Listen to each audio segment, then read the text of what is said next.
여러분 반갑습니다. 한국외국어대학교 세미오시스 HK 플러스 사업의 일환인 인문학으로 생각하기 동영상 강의를 맡은 공임순입니다. 제가 사실 이번 강의는 두 번째 강의인데요. 인문학 생각하기 2강에서 제가 이미 동영상 강의를 한 적이 있습니다. 2강이다 보니까 여러 좋은 동영상들이 쌓여 있어서 제 강의를 찾으려고 하면 아주 아래로 내려가야 되긴 합니다만 어쨌든 이번에 다시 두 번째 강의를 맡게 되었습니다. 제 양력을 따로 소개하지는 않을 예정인데요. 이번에 새로 제 동영상을 접하게 되신 시청자 여러분들께서는 이 강을 한번 같이 보시고 '아 저 사람이 저런 사람이구나.'라고 하는 것들을 좀 이해하실 수 있지 않을까 생각합니다. 사실 양이 좀 많아서 제가 바로 본론으로 들어가도록 하겠습니다. 제가 이번에 다룰 주제는 여러분들이 슬라이드를 보시면 아시겠지만 기생과 신여성입니다. 변화하는 시대, 겹치는 행로인데요. 이 제가 왜 이런 주제를 잡았는지는 좀 슬라이드를 설명하면서 다시 얘기하도록 하겠습니다. 두 번째는 조선시대 기생의 예외적 보편성이라고 하는 것부터 좀 살펴보도록 하겠습니다. 기생의 유래는 고대까지 거슬러 올라가기도 합니다. 하지만 지금 우리가 상식적으로 알고 있는 기생은 조선시대의 제도로서 정착이 되는데요. 기생의 사전적 의미는 이렇습니다. 전통사에서 잔치나 술자리에서 노래, 춤 및 풍류로 참석자들의 흥을 돋우는 일을 업으로 삼았던 여자. 한마디로 행사와 연애에 동원되었던 여성들이라는 것입니다. 지금 시점에서 보자면 이 여성들은 전문 예능인, 엔터테이너였던 셈인데요. 한국 사회에서 기생은 보통 이제 너무 섹슈얼한 이미지로 소비되거나 받아들여지는 경우가 많습니다만 당시 기생은 누구도 하지 않았거나 못했던 연애와 행사의 전문 기능이기도 했습니다. 일단 이러한 상식을 갖고 기생에 대해서 살펴보도록 하겠습니다. 신분지의 취하층, 천민계층의 여성 기생입니다. 보통 우리가 기생은 어떤 신분에 속해 있었을까? 여러분들은 '아 그래도 뭔가 높지는 않았을 것이다.'라고 생각을 하고 있을 것입니다. 근데 인제 조선 시대는 기본적으로 지배층과 피지배층으로 나눠져 있었고요. 그리고 여기서 지배층에 속하는 계층은 양반 계층과 중인 계층, 그리고 피지배층은 상민 계층과 노비 계층이라고 할 수 있는데요. 여기서 보신 피라미드 구조에서 드러나듯이 기본적으로 가장 많은 수혜를 차지한 건 노비입니다. 그다음에 상민, 그다음에 중인, 양반인데요. 양반은 자신이 하나의 자기의 지위를 유지하고 일종의 특권을 누리고 권력을 행사하기 위해서는 다른 계층들에 비해서 수가 적게 유지되어야 된다는 것이죠. 많은 사람들이 모두가 양반이 된다라고 한다면 양반 특유의 어떤 권리나 권한을 행사할 수가 없는 거잖아요. 그래서 양반은 조선 시대가 어쨌든 번성기, 전성기에서도 드러나듯이 오히려 이제 양반의 수를 굉장히 제한하고 그래서 다른 계층이 양반 계층으로 편입되는 것을 극도로 꺼려했다라는 거죠. 그래서 이런 인제 피라미드형 구조에서 노비가 가장 많은 수를 차지하고 있었고 이 양반들이나 중인 계층 그러니까 지배층을 이렇게 떠받치는 그 구조를 띠고 있었다라고 생각하시면 되겠습니다. 우리가 이제 노비는 천민계층이라는 걸 잘 알고 있는데 그 외에도 여러분들이 아시겠지만 여기 제가 오른쪽에 여기 왕 옆에 이 천민계층인데요. 여러분이 여기 제가 빨간색으로 칠하는 기생이 있습니다. 그리고 여기 백정이 있고요. 그다음에 강대가 있습니다. 그리고 노비가 있고 이런 사람들이 하나의 천민계층을 이루었습니다.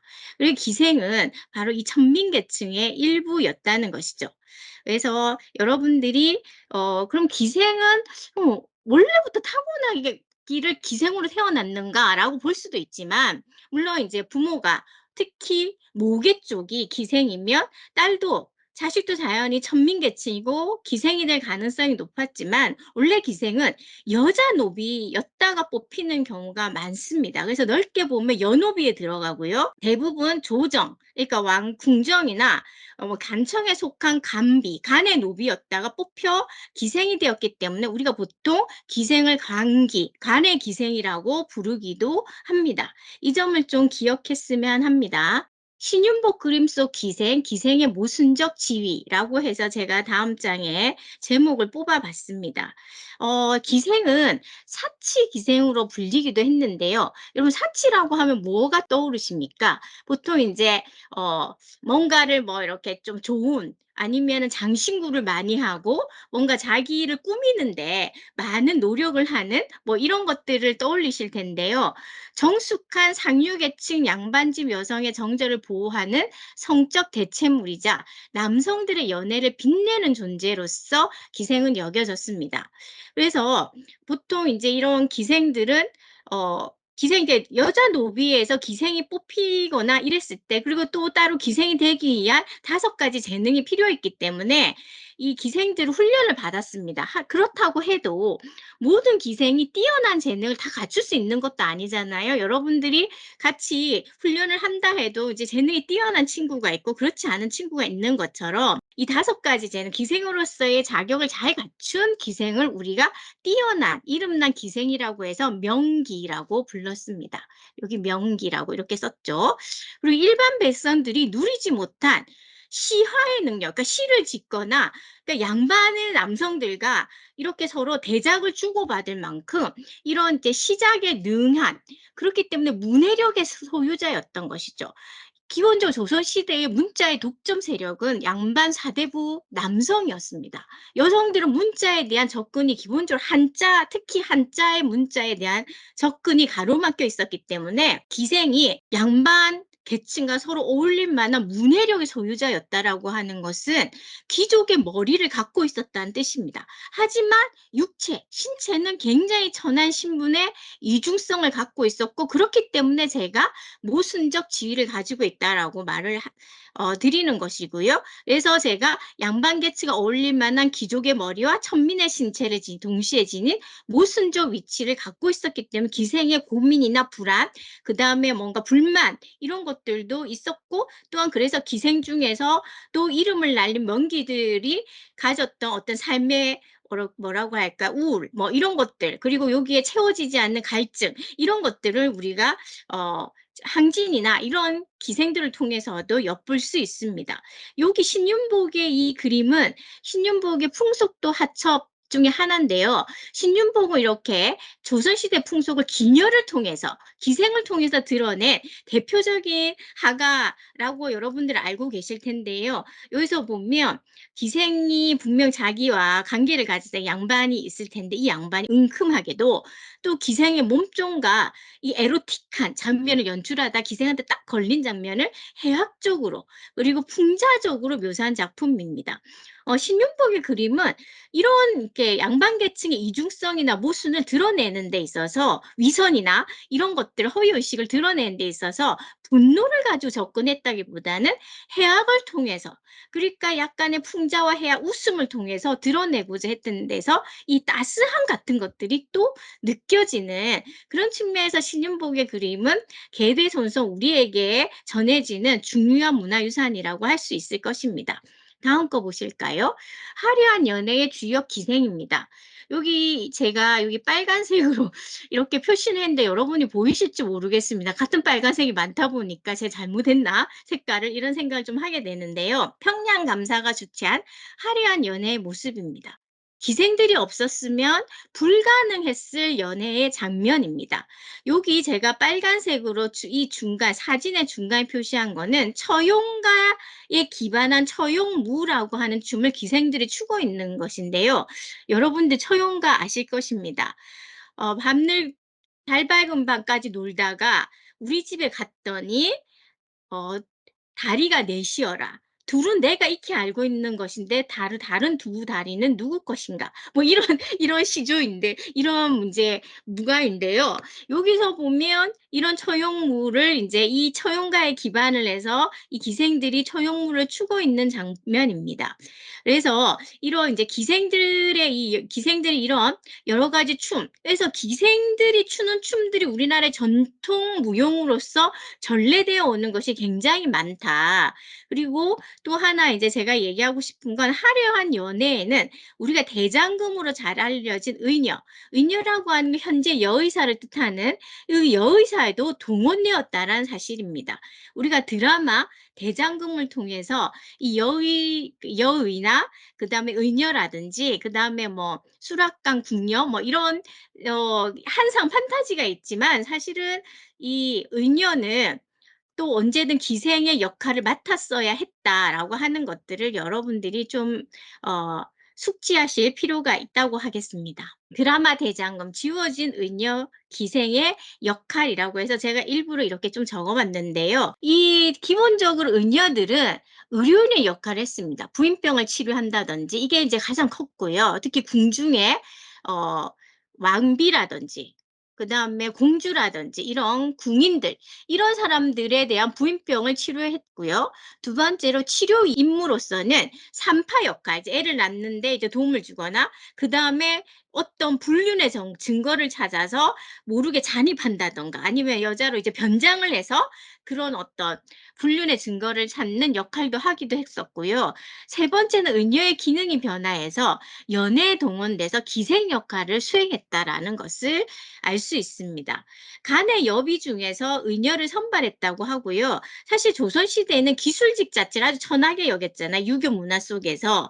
그래서 이 의녀 역시 천민 출신이 맡았다는 거죠. 그래서 간의 연호비가 맡았다는 거고요.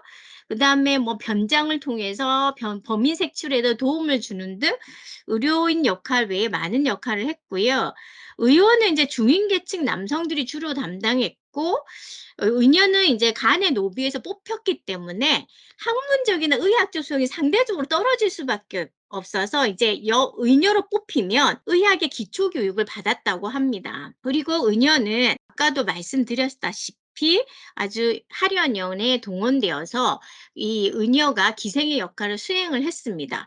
우리가 한류를 이끈 드라마 대장금 같은 경우에 사실 의녀가 기생 역할을 했다라고 했던 것들은 다 삭제되어 있는 것인데 아마 드라마의 기획 의도상 그렇게 했을 것이라고 생각이 되지만 사실은 역사적 사실과는 약간 상충되는 측면이 있었다. 드라마가 이렇게 대장금의 어떤 입신 출세담 근데 한 여성의 성공담에 이제 포커스를 맞췄기 때문에 이런 이제 뭐라고 할까? 이 대장금의 뭐 성공담의 약간 저해 요소라고 여겨지는 이 기생의 역할에 대해서는 이게 드라마에서 뺀 것이 아닌가라고 생각을 할 수 있겠습니다. 그다음에 이능아의 조선 헤어 하사 속 명기 열전인데요. 이능아라는 사람은 조선 헤어 하사라고 하는 책을 짓게 됩니다. 1927년에 출간된 조선 헤어 하사는 한자로서는 말을 알아듣는 꽃이라는 뜻을 갖고 있습니다. 즉 꽃은 여성을 상징하는 우리가 보통 젠더적인 용어라고 할 수가 있겠죠. 따라서 말을 알아듣는 꽃이라고 하는 것은 문자를 알고 이해하는 아름다운 여성이라는 뜻을 갖고 있습니다. 말하는 꽃은 기생의 은유적 표현이기도 한 셈입니다. 이능아는 이 기생들의 삶을 당대의 사회상, 즉 당대의 어떤 사회 풍속을 보여주는 역사로서 기록할 가치가 있다고 여긴 최초의 사학자였습니다. 그래서 기생과 관련한 풍속은 계층과 사회의 어떤 의미나 관계를 설명해 주는 유용한 역사 사료로 여겼던 것이고요. 그래서 이 이능아 조선 해와서라는 책을 썼고 그런 측면에서 우리가 지금 시대로 보면 굉장히 한계를 지닌 역사서이지만 이 기생을 하나의 당시의 사회상을 보여주는 역사적 재료로 삼았다는 측면에서 우리가 높이 평가해야 될 역사서로서 의미를 갖고 있습니다. 그래서 이 조선 해어 하사의 명기 열전이 펼쳐지는데요. 여러분들도 잘 아시는 인물들이 눈에 띌 것입니다. 가령 항진이가 있죠. 항진이. 그다음에 여러분이 잘 아는 농계.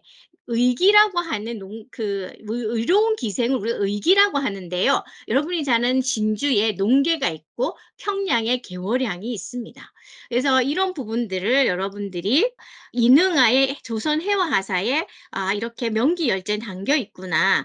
근데 이제 농계는 여러분이 잘 아시겠지만 개월향은 북쪽에 을 대표하는 의기이기 때문에 한국 사람들은 잘 모르는 경향이 있습니다. 하지만 개월항을 등장시킨 역사 소설이 꽤 많이 있고요. 남쪽에서도요. 그리고 북한에서는 개월향을 주인공으로 드라마를 제작했는데 굉장히 큰 인기를 히트를 쳤던 드라마입니다. 여러분이 유튜브에 개월향을 치면 드라마가 유튜브로 여러분이 시청할 수 있습니다.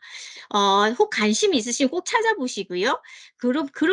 그러면서 남과 북의 어떤 의기의 모습은 어떤지 그리고 어떻게 묘사되어 있는지 그런 것들을 확인해 보시면 좋을 것 같습니다. 1908년 강기 제도의 공식적인 폐지가 일어납니다. 바로 기생 단속령인데요. 1908년 기생 단속령의 공포와 함께 강기 제도는 공식적으로 폐지가 됩니다. 간청에 소속된 강기로 최하층의 천민 신분에서 기생은 마침내 해방되는 것이죠. 그래서 신분제의 대물림에서 벗어난 조선시대 기생은 근대 기생으로 변모하게 됩니다. 단 이렇게 여기서 보면 기생 및 창기에 관한 서류철이라고 하는 일본 서류인데요. 경시 총감부 제2가에서 1908년에 이제 발간한 서류인데 여기서 보면 기생 단속령이라고 하는 것은 그냥 뭐라고 할까? 통치의 대상이 되는 측면도 가지고 있다는 거죠. 예를 들면 천민신분에서 조선시대 천민신분에서는 기생이 해방됐지만 이제 근대 기생은 법적 통치와 규율의 대상이 됩니다. 그리고 위생검사라는 이름으로 이 기생들에게 주기적으로 성병 검사를 실시해서 여성의 육체와 성을 감독하고 감시했다라는 것을 여러분들이 또 이 반면으로 이 해방과 동시에 구속이라고 하는 근대의 이중성을 여러분이 동시에 보실 수 있습니다. 다음으로 보겠습니다. 기생조합과 기생학교, 근대 기생의 근거지라고 했는데요. 이 사진은 왼쪽의 사진은 평양 기생학교 사진입니다. 유일한 기생학교로서 명성을 지녔고요.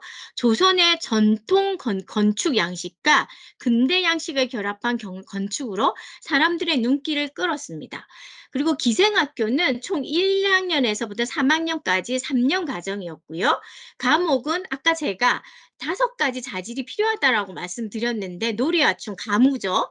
그다음에 시를 시작하는 시를 이제 할 수 있었고 그림도 그려야 됐고 그다음에 가야금 등의 전통 악기, 그러니까 자기가 특기인 이제 악기 연주도 필요했고요. 덧붙여서 필수적으로 일본어 교양 과목을 배치해서 모든 이 평양 기생학교에 입학한 학생들은 일본어 교양이 필수였습니다. 입학에 높은 문턱이 있었고요. 그래서 경쟁이 굉장히 치열했습니다. 그런데 왜 일본어 교육을 배웠냐? 바로 주 고객이 일본인이었기 때문입니다. 바로 이 평양 기생학교는 우리가 일본의 식민 통치를 받았다라고 하는 상징이기도 합니다. 고객이 더 이상 조선의 양반이 아니라 바로 일본인이었기 때문입니다. 조선 엽서 속 그녀는 누구인가?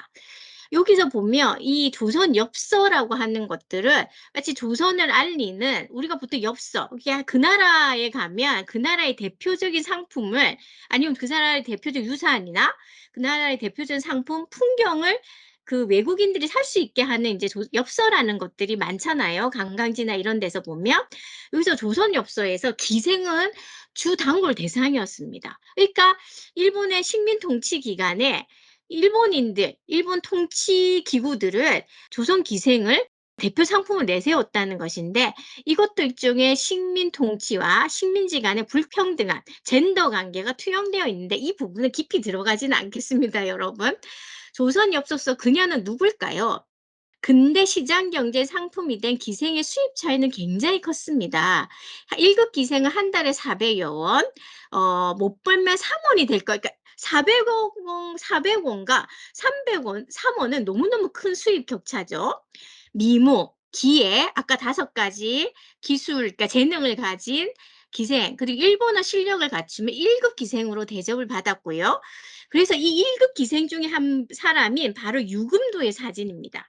대저택을 소유를 했고요. 지금이라고 하면 그 경성에 그 어렵다는 집을 장만했던 거죠. 그것도 대저택을요, 대주택을. 이후에 돈 없는 남자와 결혼에 성공해서 그냥 평범한 주부로 이제 살게 됐다라는 잡지 기사가 1940년에 실릴 정도로 유금두라고 하는 이 기생은 굉장히 유명했던 기생이고, 하지만 문제는 유금도처럼 성공한 기생은 드물었다는 거. 그렇기 때문에 조선 엽서에 따로 유금도 사진이 실릴 정도였다라고 하는 것들을 여러분들이 아실 수 있겠습니다.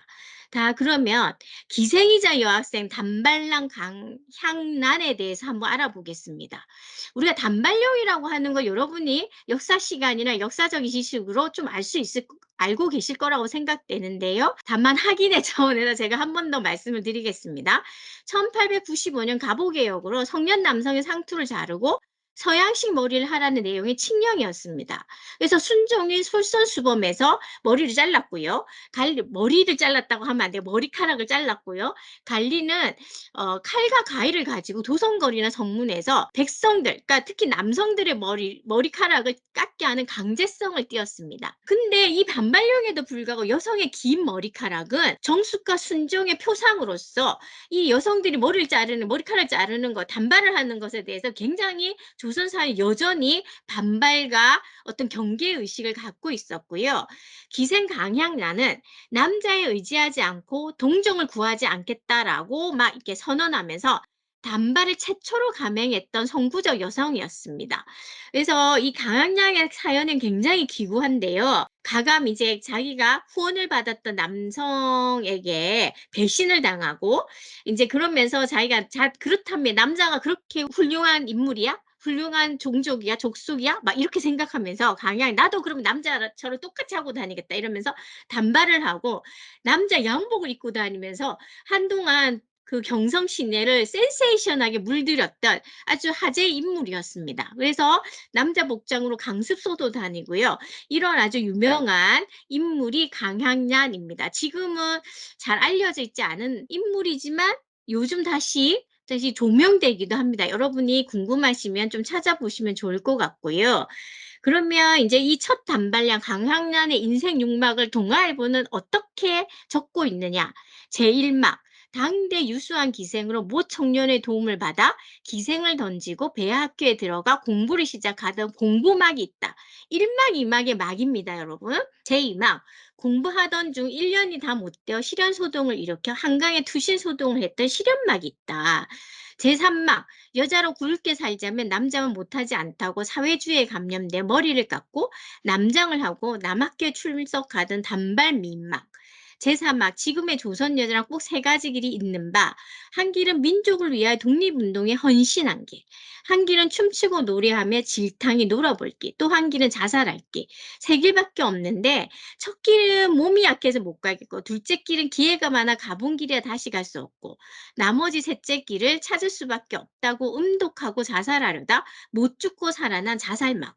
제5막 상해 일본 등지 무턱대고 돌아다니던 방랑막. 제6막 맨 끝으로 영화가에 나선 배우막. 이렇게 6막으로 이렇게 적고 있는데 여러분이 이 1막에서 6막까지 정리한 동아일보 기사에서 악의가 느껴지지 않습니까? 왠지 이 여자가 뭐 어디에도 정착하지 못하고 독립운동을 하려니 나 몸이 너무 약한데 그리고 또 기생으로 다시 돌아가려니 그건 다시 하기 싫고 그러다 보니까 자살을 하고 음독을 하고 그다음에 상해 일본 등지로 막 이리저리 떠돈다라고 하는 분화방처럼 떠도는 기생 출신 신여성에 대한 비판과 조롱을 당시 이런 그 여성을 바라보는 시선과 겹쳐져서 우리가 이 여성에 대한 비하적인 시선을 좀 엿볼 수 있습니다. 단 근데 이 강한양 입장에서는 남성에게도 배신당하고 그리고 대학교에서 쫓겨나기도 하고요. 그렇게 해서 이 여성이 정착할 곳이 없었다는 것이죠. 이 여성이 그렇다면 할 수 있는 일은 무엇일까? 결국 그런 이제 여성의 열악한 처지는 생각하지 않고 동아일보는 기생이자 신여성에 대한 어떤 비판적인 시선을 가지고 이 여성을 조롱하거나 좀 모욕을 주고 있다, 모멸을 주고 있다라고 하는 것들을 여러분이 이 육막을 통해서 좀 알 수 있을 것인데요. 그러면 이 강한양의 인생은 어떻게 됐을까요? 여배우로서 이제 하다가 이후로 어떻게 됐는지 우리는 사실은 이후로 역사 사료가 없기 때문에 정확하게 알 수가 없습니다. 기생 여배우 카페 여급의 성적 경제인데요. 이 기사는 돈벌이하는 여자 직업 탐방기라고 하는 제목을 갖고 있습니다. 카페 웨이트리스, 카페 여급, 여자 급사 등으로 불렀는데요. 그럼 직업부인 그 당시 식민지 시기에 조선 일본의 통치를 받던 이 식민지 시기에 여성들이 할 수 있는 직업이라고 하는 게 무엇일까요? 대표적으로 데파트걸이라고 해서 백화점 판매원과 더불어 이런 카페 여급, 카페 웨이트리스가 여성의 중요한 어떤 직업으로서 떠올랐는데요. 성적 서비스 종사자로 보통 그냥 기생과 같은 취급을 받기도 했습니다. 그래서 기생, 여배우, 카페 여급으로 순환하는 여성들이 좀 있었습니다. 좀 있었다? 좀 많이 있었습니다. 그래서 여성이 기본적으로 감정 노동 이런 것들이 이미 이때부터 했었고 여성들이 할 수 있는 일이란 거 이 정도밖에 없었다라는 거, 성산업에 종사하는. 그래서 우리가 여성의 사회 진출이 갖는 당대적 한계와 가능성을 동시적으로 보여준 복합적인 신체의 어떤 장소로서 우리가 기생 여배우 카페를 같이 좀 볼 수 있다라고 하는 것들을 제가 좀 여러분들에게 설명을 드리느라 이렇게 썼습니다. 자, 우리도 노동자다. 기생의 당당한 외침을 마지막으로 이번 이제 강의를 마치려고 하는데요. 여러분 장안이라고 하는 잡지를 아십니까? 저는 모르겠는데요. 라고 일반 청취자들은 그렇게 시청자들은 그렇게 생각하실 수 있을 것 같은데요. 맞습니다. 기본적으로 장안이라고 하는 잡지는 단명했던 잡지입니다. 그래서 잘 모르는 분들이 많으실 거예요. 저도 장안이라는 잡지를 다 읽어보지를 못했던 상태였습니다. 장안의 한자어 뜻을 살리면 긴 탄식, 긴 한숨, 뭐 이런 긴 한을 가지고 있다. 뭐 한국인은 뭐 이런 얘기를 하는데 이런 장한인데요. 장한은 기생들이 만든 최초이자 마지막 잡지였고요. 남성들의 성적 대상으로 감정 노동의 최전선에 서 있던 기생들이 자기 목소리를 낸 잡지라는 거죠. 그래서 창간사에서는 제가 창간사를 좀 다시 이 장안의 창간사와 창간호를 다시 쭉 읽어보면서 창간사에서는 장안을 없애기 위해 잡지 장안을 창간했다고 밝히는 거예요. 그래서 기생이 막 조롱 속에 갇힌 이 몸 이렇게 여기서 이 표지 사진에서 조롱 속에 갇힌 기생의 모습을 이 표지 사진으로 내걸고 있잖아요. 그래서 이 기생들은 긴 어떤 내 한을 가지고 있다는 긴 슬픔. 근데 우리가 이렇게 장안 잡지를 통해서 우리 목소리를 내고 인간다운 대접 권리를 받고자 한다라고 하는 것 속에서 더 이상 이 긴 탄식에서 한숨에서 우린 벗어나기를 원한다라는 어떤 기생의 자기 목소리 해방을 부르짖었고요. 남성들의 성적 서비스 수동적 대상이 아니라 자주 스스로를 돌보는 능동적 적극적 주체가 되고자 하는 기생들의 연대의식을 표방했는데 아쉽게도 장안은 이후로 단명하고 맙니다. 아마 힘들었겠죠? 이거의 자본도 문제였을 테고 사실은 이 글쓴이는 피자의 문제도 있었을 테고 또 기생들의 지위라고 하는 것이 그렇게 높지 않았기 때문에 과연 이렇게 또 대중적으로 많이 소비되고 읽혔을까? 이런 이제 생각도 들고요. 그래서 27년 1월 1일에 이제 신년호로 나왔지만 그 다음 호를 마지막으로 마감이 되는데요. 그리고 이 2호에서 보면 기생도 노동자다라고 하는 사설도 실려 있습니다. 그렇기 때문에 기생의 어떤 자기 목소리 찾기, 자기 권리 찾기에 움직임이 있었지만 그것이 단명하고 말았다. 하지만 우리가 해방 이후에 여성의 어떤 자기 권리나 자기 입지 찾기에서 바로 이 장안이라고 하는 잡지도 다시 한번 중요하게 자리매김할 필요가 있다라고 하는 상황에서 제가 마지막으로 기생이 슬프기만 한 건 아니었다. 이들도 근대를 맞아 천민에서 해방된 만큼의 자기 신분에서 자기의 이제 열등한 신분에서 벗어나서 자기 근대적 개인으로 주체적으로 서고자 했다라고 하는 것들을 여러분들이, 그런 움직임이 있었고 운동이 있었다라고 하는 거를 여러분들에게 마지막으로 메시지로 던지고 싶습니다. 제가 하려고 하는 강의는, 동영상 강의는 이까지고요. 제 말이 굉장히 빨랐습니다.